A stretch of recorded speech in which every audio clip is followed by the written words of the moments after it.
शनि देवा को प्रणाम, शनि राजा को प्रणाम।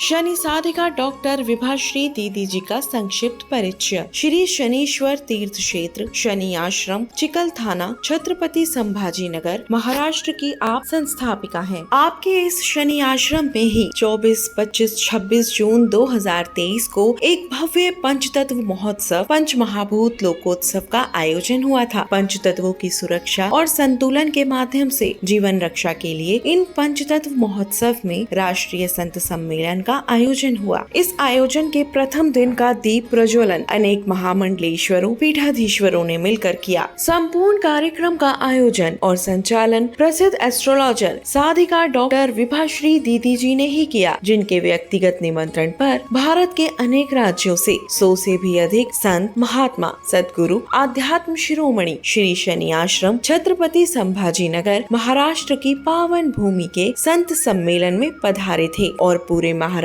क्षेत्र से भी लगभग 500 संत महात्माओं प्रवक्ताओं विद्वानों ने भी इस आयोजन में भागीदारी निभाई और प्रमुख वक्ताओं ने अपने अपने उद्बोधन से लोगों को मंत्रमुग्ध भी किया, जिसमें कोल्हापुर महाराष्ट्र के कनेरी मठ के पीठाधीश्वर स्वामी अदृश्य काट सिद्धेश्वर स्वामी जी, अखिल भारतीय गोसेवा संघ रायपुर छत्तीसगढ़ के प्रमुख दूधाधिधारी मठ के मठाधीश महामंडलेश्वर श्री राजेश्री महंत श्री राम सुंदर दास जी महाराज प्रमुख थे। साथ ही बीजेपी के राष्ट्रीय प्रवक्ता श्री सुधांशु त्रिवेदी और नारी रत्न राजेश्वरी मोदी उर्फ राज दीदी नारायण रैकी सत्संग परिवार मुंबई ने अपनी ओजस्वी मोटिवेशनल वाणी से सभी को मंत्रमुग्ध किया। 3 दिनों में 30 से अधिक वक्ताओं को सुनने का सौभाग्य मिला। शनि साधिका डॉक्टर विभाश्री दीदी जी के द्वारा संचालित इस राष्ट्रीय संत सम्मेलन की ज्ञानवर्धक झलकियां शनि साधिका दीदी जी के ही ज्ञानवर्धक कार्यक्रम सुभारती टीवी के सुभारती संवाद साधिका डॉक्टर विभाश्री दीदी जी के साथ कार्यक्रम का महत्वपूर्ण हिस्सा भी बनी। इस पूरे त्रिदिवसीय संत सम्मेलन में साधिका डॉक्टर विभाश्री दीदी जी की सुपुत्री अभिनेत्री विभूति शर्मा जी ने अपना महत्वपूर्ण योगदान दिया और सभी संत महात्माओं अतिथियों की स्वागत व्यवस्था को संभाला। नमस्कार दर्शकों, मैं डॉक्टर मनीष जैन पुणे से सुभारती संवाद के सभी दर्शकों का हार्दिक अभिनंदन करता हूं। मेरा छोटा सा परिचय ये है कि मैं किन्नर सर्विसेज प्राइवेट लिमिटेड का संस्थापक हूं और हम भारत में किन्नर समुदाय को मुख्य धारा से जोड़ने में कार्यरत हैं। दर्शकों, आज हमारे साथ विश्व प्रसिद्ध साधिका डॉक्टर विभाश्री दीदी जी सम्मिलित हैं और हम आज किन्नर समुदाय के ऊपर कुछ ज्ञानवर्धक चर्चा करने जा रहे हैं। नमस्कार दीदी जी। किन्नर समुदाय के बारे में बहुत प्रश्न हैं लोगों के मस्तिष्क में, जो जानना चाहते हैं कि ये किन्नर समुदाय जो है इसका हमारे ज्योतिष में क्या महत्व है और किन्नर समुदाय किस तरह हमारे ज्योतिष में भूमिका निभाते हैं। बहुत सुंदर मनीष जैन साहब, आपने किन्नर समाज के बारे में बहुत अच्छा प्रश्न किया है। ज्योतिष के अंदर हम तीनों लिंगों की पूजा करते हैं, चाहे स्त्रीलिंग हो, पुरुलिंग हो, नपुंसकलिंग हो। भगवान शिव ने अपने आप को अर्धनारीश्वर बनाकर यह प्रमाणित कर दिया है कि प्रत्येक लिंग की पूजा और सम्मान हमारे लिए अति आवश्यक है।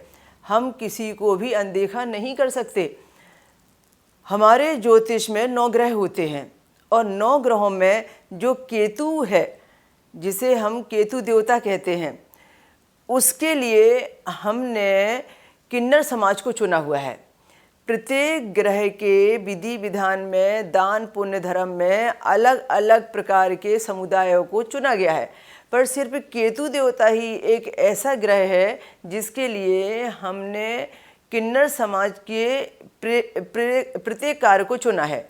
जैसे कि मान लीजिए कि यदि कोई सूर का बल बढ़ाना चाहता है तो वो किसी ऐसे व्यक्ति को दान पुण्य देगा जिसका संबंध पिता के जैसा या बहुत श्रेष्ठ व्यक्ति, या कहना चाहिए कि बहुत उच्च समाज का ऊंचे ओहदे पर विराजमान व्यक्ति है जो पिता के जैसा पोषण करता है। चंद्रमा का दान देना है तो जो माँ के जैसा हमारे साथ में व्यवहार कर रहा है। यदि हमें कोई मंगल का दान देना है तो जो यंग युवा है उसके लिए यह दान निकलता है, या फौज में सेवा में जो जाते हैं उनके लिए निकलता है। यदि बुध को यदि हम दान में लेते हैं तो हमारे बहन और बेटियों के लिए ये दान निकलता है, या कहना चाहिए बालिकाओं के लिए निकलता है। यदि हम गुरु की बात करें तो संतों को, ब्राह्मणों को, पुजारियों को, या जो हमारे लिए श्रेष्ठ सद्गुरु हैं उनके लिए, या धर्म के क्षेत्र के लिए ये दान देने की परंपरा है। ज्योतिष के अनुसार में शुक्र का दान जो है वो महिलाओं के लिए, और ख़ासकर जिनको वैधव्य प्राप्त है, जो विधवा महिलाएं हैं, जिनके पति नहीं हैं, उनकी सेवा के लिए चुना गया है। शनि का दान दीनहीन गरीब लाचारों के लिए है, ज़रूरतमंदों के लिए है। और राहु का जो दान है, जो बीमार व्यक्ति हैं, जो बहुत ज़्यादा शारीरिक पीड़ा भोग रहे हैं, जिनको कि कोई मदद करने वाला नहीं है, जिनको दाद, खाज, खुजली, कोढ़ जैसे, कुष्ठ जैसी बीमारियां हो गई हैं, जिन्हें हम छू नहीं सकते, उनकी सेवा से ये राहु देवता की शांति और उनकी मदद से हम राहु के दान को देखते हैं। अब केतु पर आते हैं। केतु देवता के लिए मात्र किन्नर समाज को ही चुना गया है। किन्नर क्षेत्र से संबंधित कोई भी, चाहे बालक हो, चाहे वो बड़ा हो, चाहे बुजुर्ग हो, किसी भी उम्र का हो, यदि आपने कोई नई चीज़ उनको खरीद के दी, आपको केतु की दशा चल रही है, आपकी ज़िंदगी में केतु तकलीफदायक है, आपकी राशि के ऊपर में केतु की गोचर परिक्रमा चल रही है, फिर हम लोगों से कहते हैं कि आपके पहने हुए वस्त्र, आपकी यूज की हुई ऐसी चीज़ें जो अब आप यूज नहीं करना चाहते, कोई ऐसी नई चीज़ जो आप अपनी पॉकेट से खरीद कर दे सकते हैं, कोई ऐसी उपयोगी चीज़ जो किन्नर समाज के आसपास रहने मिलने वाले व्यक्ति को उपयोगी साबित होगी, आप लीजिए, सम्मान से दीजिए, उनका आशीर्वाद लीजिए, आपको उनकी दुआ लगेगी। और ये जो आप करेंगे उससे केतु देवता का प्रकोप शांत होगा, केतु देवता प्रसन्न हो जाएंगे, और केतु देवता आपको जो निगेटिव फल दे रहे हैं वो पॉजिटिव फल देने लगेंगे। तो ज्योतिष के अंतर्गत केतु की शांति के लिए, केतु की प्रसन्नता के लिए इस समाज को स्पेशल चुना गया है। तो आप सोचिए कि कितना महत्व है इनका हमारे जीवन में। धन्यवाद दीदी जी, आपने जो बातें बताई, मैं बहुत श्योर हूँ कि जो हमारे भारतीय संवाद के दर्शक देख रहे हैं, काफ़ी ज्ञानवर्धक ये इन्हें पता चला होगा कि किस तरह से उनका केतु शांत करने के लिए ये पूजा अनुष्ठान ये कर सकते हैं। दीदी, मैं एक और बात आपसे जानना चाह रहा था। किन्नर समाज की जो इस समय दुर्गति है ये किसी से भी छुपी नहीं है। सभी जानते हैं कि समुदाय के लिए बहुत काम करना है, इनको किसी तरह आगे समाज में मेन मुख्य धारा से जोड़ना है, बहुत कुछ करना है। मैं जानना चाह रहा था कि क्या हमारा ज्योतिष, क्या कोई ऐसा दिन या कोई ऐसा समय बताता है कि जब इनके लिए कुछ हम करें तो वो ज़्यादा कल्याणकारी हो, इस समुदाय की को आगे ले जाने में कोई ऐसा पर्टिकुलर समय है, कोई ऐसा वक्त है जो सबके लिए लाभकारी हो? बहुत सुंदर मनीष जैन साहब, हर व्यक्ति के लिए एक अलग अलग त्योहारों की परंपरा है। आप शिवरात्रि मनाते हैं तो शिव जी की पूजा होती है, जन्माष्टमी मनाते हैं, कृष्णाष्टमी मनाते हैं तो आप भगवान श्री कृष्ण की पूजा करते हैं। रामनवमी के समय राम जी का ज़्यादा महत्व होता है। शनि अमावस्या मनाते हैं तो शनिदेव जी की आराधना लोग ज़्यादा करते हैं। इसी प्रकार से हम बहुत तरीके से, कभी महालक्ष्मी पूजन, कभी दशहरे का पूजन, कभी ईद की पूजा, कभी हम अलग अलग प्रकार से हम कभी क्रिसमस मनाते हैं। तो ये जो हमारे अलग अलग तीज त्यौहार हैं, हमने चुन लिए हैं कि हम इस त्यौहार पर अमुक प्रधान देवता की पूजा करेंगे। अभी ग्रहों में यदि एक दिन ऐसा है जो मैं आपको बताऊं तो आप उस दिन किन्नर समाज के सारे लोगों की पूजा किए बिना रहेंगे नहीं, पर इसकी जानकारी नहीं है लोगों में और इसका ज्ञान नहीं होने के नाम से वो दिन लोग सोकर बिता देते हैं। हमारे जीवन में सभी 12 राशियों में कभी न कभी हर किसी की राशि पर राहु और केतु की परिक्रमा चेंज होती है।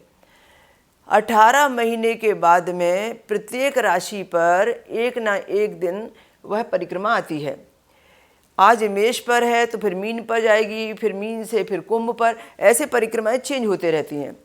राहु की परिक्रमा और केतु की परिक्रमा जिस दिन चेंज होती है 18 महीने के बाद, हर बार 18 महीने के बाद जब ये गोचर परिक्रमा चेंज होती है, तो जिस किसी राशि पर ये परिक्रमा आ रही है और जिस किसी राशि से जा रही है, ऐसे 2 राशि वाले जिन पर राहु की परिक्रमा और 2 राशि वाले जिन पर केतु की परिक्रमा जा रही है और आ रही है, ये 4 लोग तो पक्के ऐसे हैं कि उनको राहु पलट केतु पलट पर, राहु और केतु यात्रा परिवर्तन दिवस पर ये उत्सव मनाना ही चाहिए। इसके बिना कोई पर्याय नहीं है।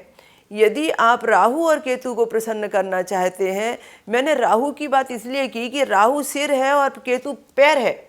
एक ही ग्रह के 2 हिस्से हैं, आधा धड़ है और आधा पैर है, 2 अलग अलग नहीं है। राहु और केतु शरीर के 2 हिस्से हैं। यदि आप राहु की प्रसन्नता चाहते हैं और राहु की पीड़ा से मुक्ति चाहते हैं, केतु की प्रसन्नता चाहते हैं और केतु के द्वारा आप राजा बनना चाहते हैं, मैं राजा बनने की बात कह रही हूँ क्योंकि केतु बहुत देता है व्यक्ति को, बस उसे समझना आना चाहिए। तो केतु की प्रसन्नता आप चाहते हैं तो मैं चाहूँगी कि पूरी 12 राशियाँ भी यदि इस दिवस को मनाएं तो उनके जीवन में राहु और केतु की प्रसन्नता से बंद भाग्य के दरवाजे खोल सकते हैं वो। हालांकि जिनकी राशि में प्रवेश है उनको तो सर्वोत्तम है। तो हर 18 महीने में जब राहु और केतु की यात्रा परिवर्तन होती है तो हमें चाहिए कि हम उसे उत्सव के रूप में मनाएं और इनको सबको निमंत्रण दें, बाकायदा इनको सम्मान दें। इनके उपयोग में आने वाले वस्तुओं को हम इनसे पूछ के इनको डोनेट करें। जो चीज़ की आवश्यकता है, पहनने ओढ़ने खाने पीने, जिस चीज़ की कमी है उनको, उस चीज़ को हम यदि उनको डोनेट करते हैं, उनका सत्कार करते हैं, उनको सम्मान देते हैं, उनकी ब्लेसिंग लेते हैं, उनका आशीर्वाद प्राप्त करते हैं, तो मुझे लगता है कि ऐसा जो हम उत्सव रूप में करेंगे, जो हम इस तरीके से लोगों को करने के लिए प्रेरित करेंगे, वो हमारे जीवन में बहुत बड़ी पीड़ा का निदान कर देगा। और फिर मैं इससे ज़्यादा चाहूँगी कि आप बताएं, क्योंकि आप इससे डायरेक्ट जुड़े हुए हैं और मैंने देखा है आपके ऑफिस में भी, पूना में भी मैंने आपके कार्य क्षेत्र को समझा है।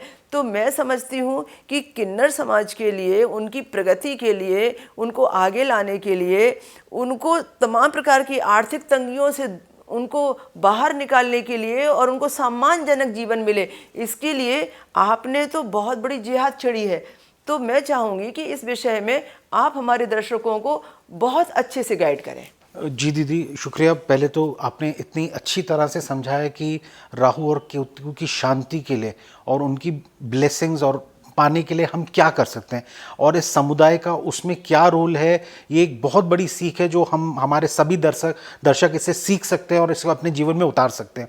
अब मैं थोड़ा सा बताना चाहूँगा कि हम किन्नर सर्विसेज में हमने जो मुहिम छेड़ी है वो ये है कि किसी भी तरह किन्नर समुदाय को हम मुख्य धारा से जोड़ सकें। इसमें चाहे उन्हें किसी तरह हम जॉब्स दिलाना चाहें या उनको ट्रेनिंग देके उनका स्किल डेवलपमेंट करके उनको मुख्य धारा से जोड़ना चाहें, या हमारे पास अलग अलग इस तरह के प्रोग्राम्स हमने शुरू किए हैं जहाँ की जो ट्रांसजेंडर आर्टिस्ट हैं वो परफॉर्म करके अपनी जीवन यापना के लिए कुछ वो बना पाएँ, कुछ अपना एक लाइवलीहुड जनरेट कर पाएँ। उसके लिए हम लोग कार्यरत हैं।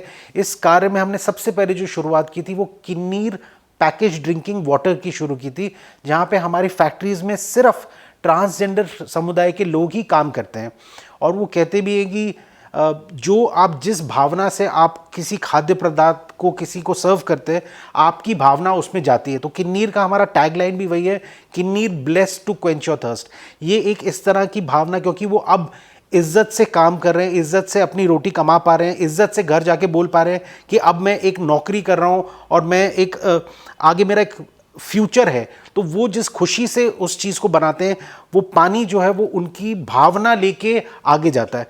तो इसके अंतर्गत हम काफ़ी लोगों को नौकरियां दे पाए। हमारा ये कार्य देखकर काफ़ी कंपनियां हमसे जुड़ी जिन्होंने ये कहा कि हम भी चाहते हैं कि वो हमारी कंपनीज़ में आएँ, हमारे साथ ज्वाइन हों, लेकिन हमें नहीं मालूम कि कैसे उनको लेके आए।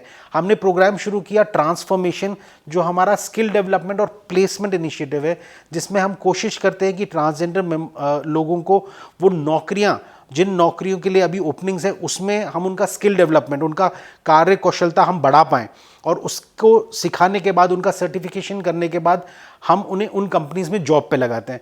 और मुझे बड़ी खुशी हो रही है ये बताते हुए कि पिछले 3 साल में हम लगभग 500 किन्नर समुदाय के सदस्यों को कार्यरत कर चुके हैं और इसके लिए हमें करीब 5 वर्ल्ड रिकॉर्ड्स हमने सेट किए हैं। हमारा कार्य देखते हुए काफ़ी हमें इसके लिए बहुत अप्रिसिएशन और प्रशंसा भी मिली है काफ़ी लोगों से। और हम, लेकिन ये एक शुरुआत है, मात्र 500 लोगों को कर पाना, अभी एक बहुत लंबी जर्नी हमारी बाकी है जो हम चाह रहे हैं कि किसी तरह जब सब मिले, आज भी जो सुभारती संवाद के दर्शक जो देख रहे हैं, क्या पता उनके पास कोई ऐसी जगह हो, कोई ऐसी नौकरियां हो जहां वो किसी तरह कोशिश करके इस समुदाय को आगे ले पाएं। तो ये हमारा एक छोटा सा प्रयास है। बहुत सुंदर।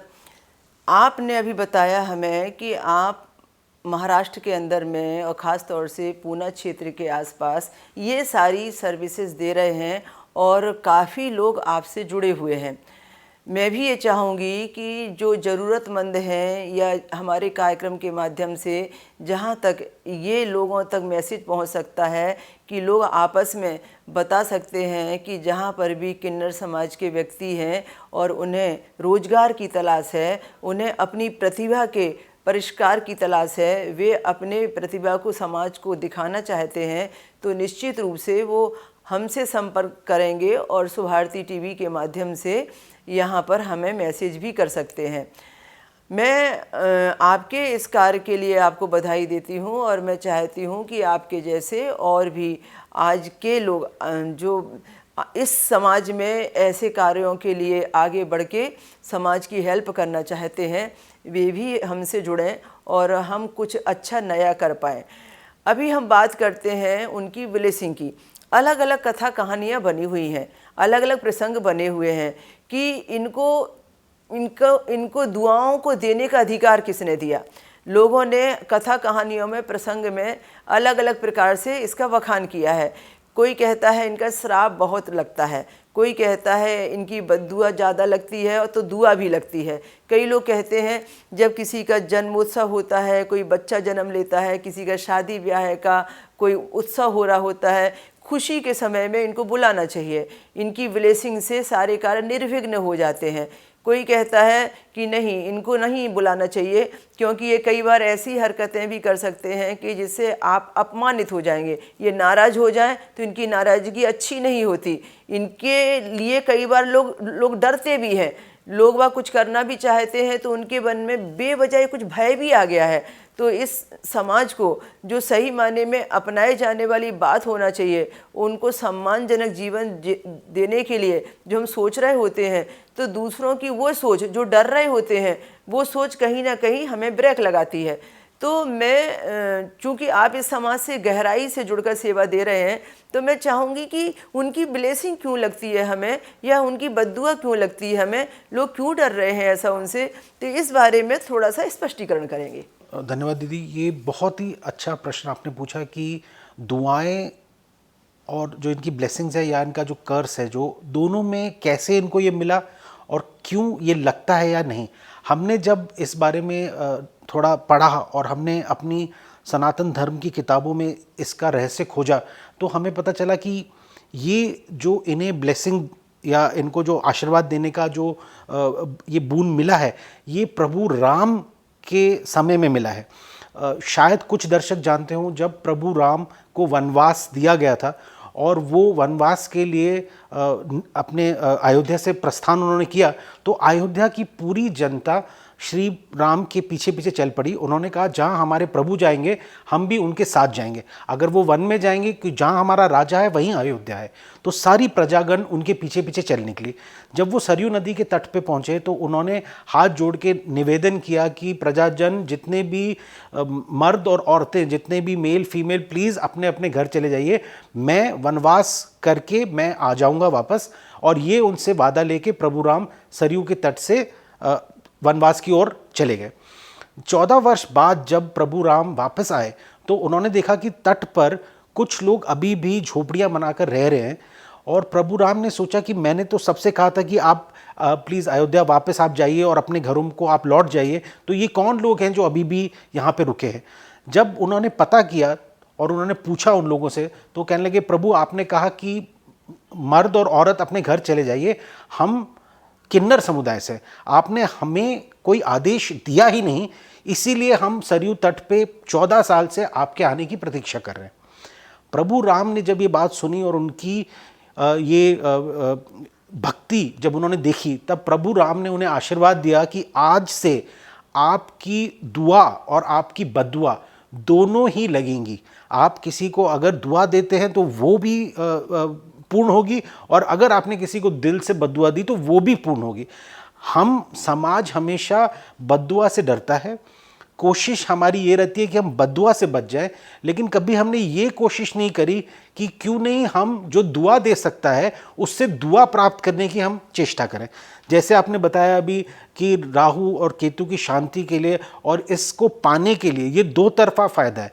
एक तो बिना राहु केतु के भी उनको दुआ देने का अधिकार है, और एक आप अपना दोष को दूर करने के लिए भी दोनों ही तरह से आप इनकी ब्लेसिंग ले सकते हैं। ये हमारा थोड़ा सा जो हमने नॉलेज लिया है दीदी, ये उसके थ्रू मैं बता रहा हूँ। बहुत सुंदर। ये सारे डिस्कशन से अब हम एक निचोड़ पर पहुँचे हुए हैं कि हमारे हिंदुस्तान के अंदर में किन्नर समाज की समृद्धि बहुत डाउन है। उन्हें हर जगह कार्य क्षेत्र में भी, रोजगारी में भी स्थान ढंग से नहीं मिल रहा है। समाज में भी प्रतिष्ठा की नज़र से बहुत अच्छा ऊंचा स्थान नहीं है। पर मैं आपको एक बहुत बड़ी बात बताती हूँ, धर्म के क्षेत्र में अब किन्नर समाज के लिए प्रवेश हो चुका है, और जो भी हुआ है वो मैं सोचती हूँ कि कुछ अच्छा ही इसका रिजल्ट मिलेगा।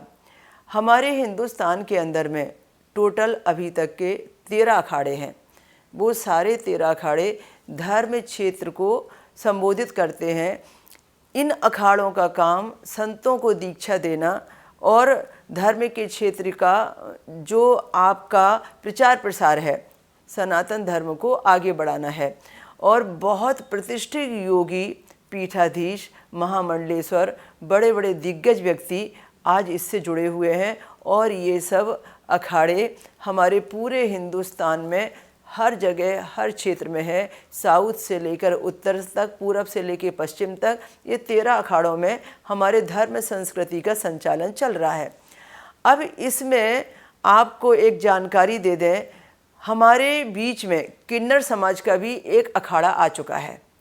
किन्नर समाज के स्टार्टिंग में जब अखाड़े की शुरुआत हुई तो बहुत विरोध किया, क्योंकि कुछ धर्म के ठेकेदार ये मान के चलते हैं कि लिंग भेद बड़ी महत्वपूर्ण प्रक्रिया है, हमें ही सारे अधिकार मिलना चाहिए। पहले पुरुष प्रधान समाज में महिलाओं को अधिकार नहीं था, अब पुरुष और महिला को अधिकार हो गया, तो फिर ये जो किन्नर समाज है उसको अधिकार से वंचित रख दिया गया।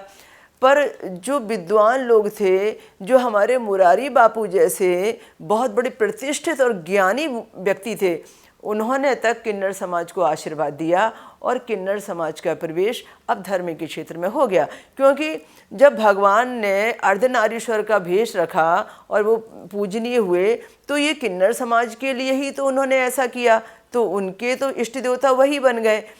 तब जब नटराज रूप में भगवान जी ने नृत्य किया, रुद्र नृत्य किया, तो नृत्य की परंपरा सबसे पहले गंधर्व से किन्नर को मिली, और उन्होंने अपनी नृत्य कला से दुनिया को सम्मोहित किया। तो हमने एक बड़ी उपलब्धि और बड़ा एक परिवर्तन महसूस किया हमारे यहाँ की संस्कृति के अंदर में कि एक नया अखाड़ा बना, उसमें किन्नर समाज का ही एक व्यक्ति जो प्रमुख आज की तारीख में महामंडलेश्वर के रूप में चुना गया, उनका नाम है लक्ष्मी नारायण। तो लक्ष्मी नारायण जी ने जो महामंडलेश्वर बन के एक किन्नर समाज को सही मायने में एक ऊंचा स्थान दिया, एक सही और सही जगह पर लाके खड़ा किया। संघर्ष बहुत हुआ। लक्ष्मी नारायण जी को जब महामंडलेश्वर चुना गया और लोग उनकी पूजा करने के लिए आगे बढ़े, यह लोगों ने उनका सत्कार किया, तो बहुत सारे लोगों को ये अच्छा नहीं लगा, क्योंकि जब आपकी परंपराएं टूटती हैं तो आप उसे जल्दी स्वीकार नहीं करते हैं। तो दर्शकों, एक बहुत बड़ा परिवर्तन हमारे बुद्धिजीवियों ने धार्मिक क्षेत्र में लाया है, जो बिल्कुल सम्मान करने योग्य है। किन्नर समाज को स्थान मिला है, उनको सम्मान की ज़िंदगी मिली है। धर्म के क्षेत्र में हमारे 13 अखाड़े हैं जो पूरे भारत का नेतृत्व करते हैं और जिससे बहुत ज्ञानी महात्मा जुड़े हुए हैं। अनेक पीठाधीश्वर, आचार्य महामंडलेश्वर, मंडलेश्वर और संत महंत इससे जुड़े हुए हैं। महामंडलेश्वर और आचार्य महामंडलेश्वर 2 पद बड़े प्रमुख होते हैं। आज के समय में ठाणे, मुंबई के पास में महाराष्ट्र से एक बहुत लोकप्रिय नाम, जिनको हम आचार्य महामंडलेश्वर लक्ष्मी नारायण त्रिपाठी के नाम से जानते हैं, किन्नर समाज से सामने आया। दुनिया के आगे अपनी कला को रखा और हम जैसे हैं हम वैसे ही रहेंगे, यह बात भी कही। हम कोई ऐसा सन्यासी बनकर रूप परिवर्तन करके वैरागी बनकर जीवन नहीं जिएंगे। हमारी लाइफ में जो सजना संवरना, जिंदगी को खूबसूरती से, सौंदर्य से निखारना और नृत्य करना और लोगों को आशीर्वाद देना, दुआएं देना, हमारी लाइफ में कला का प्रदर्शन करना और कला की पूजा करना, जैसा है हम वैसा ही दुनिया के आगे प्रस्तुत करेंगे। ऐसा नहीं है कि कथनी और करनी में हमारा कोई फ़र्क रहेगा। ये बात भी उन्होंने दुनिया के सामने रखी, जिसके लिए आचार्य महामंडलेश्वर लक्ष्मी नारायण त्रिपाठी जी की बातों का लोगों ने सम्मान किया और किन्नर समाज ने उन्हें अपना श्रेष्ठ आचार्य महामंडलेश्वर चुना। पहले तो बहुत विवाद था, हम स्वीकार नहीं कर पा रहे थे, हमारे कोई भी अखाड़े उन्हें अपने में मिलाने को तैयार नहीं थे।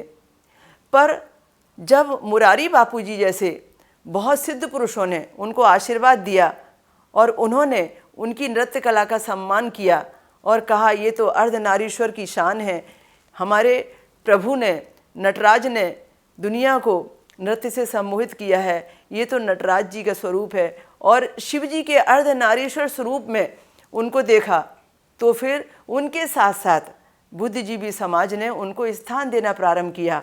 और मालूम है दर्शकों, वर्तमान समय में जूना अखाड़ा महाराष्ट्र ने उन्हें अपने में मिलाया, अपने में स्थान दिया और आज सम्मान से हम कह सकते हैं कि ये समाज भी आज धर्म से जुड़ा, सम्मान की स्थिति से जुड़ा। और इतने सारे लोग जो अभी तक साधु, सन्यासी, संत, महंत, पीठाधीश, मठाधीशों का सम्मान करते थे, अब इनको भी सम्मान पाने का अधिकार मिल गया।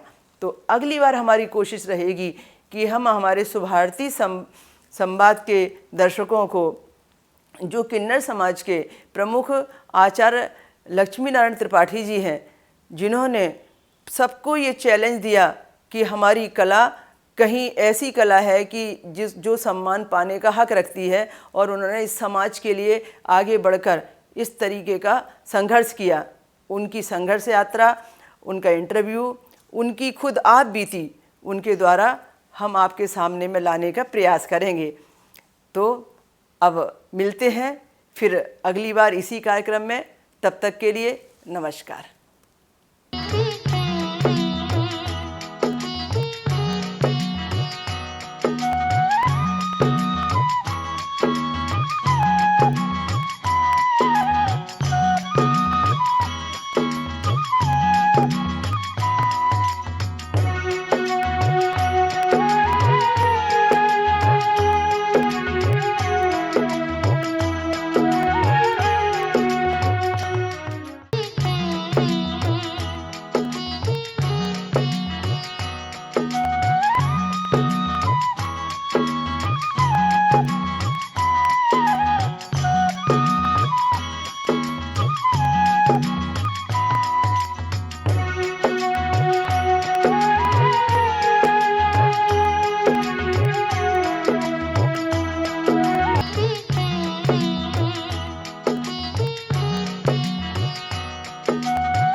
देवा को प्रणाम, शनि राजा को प्रणाम।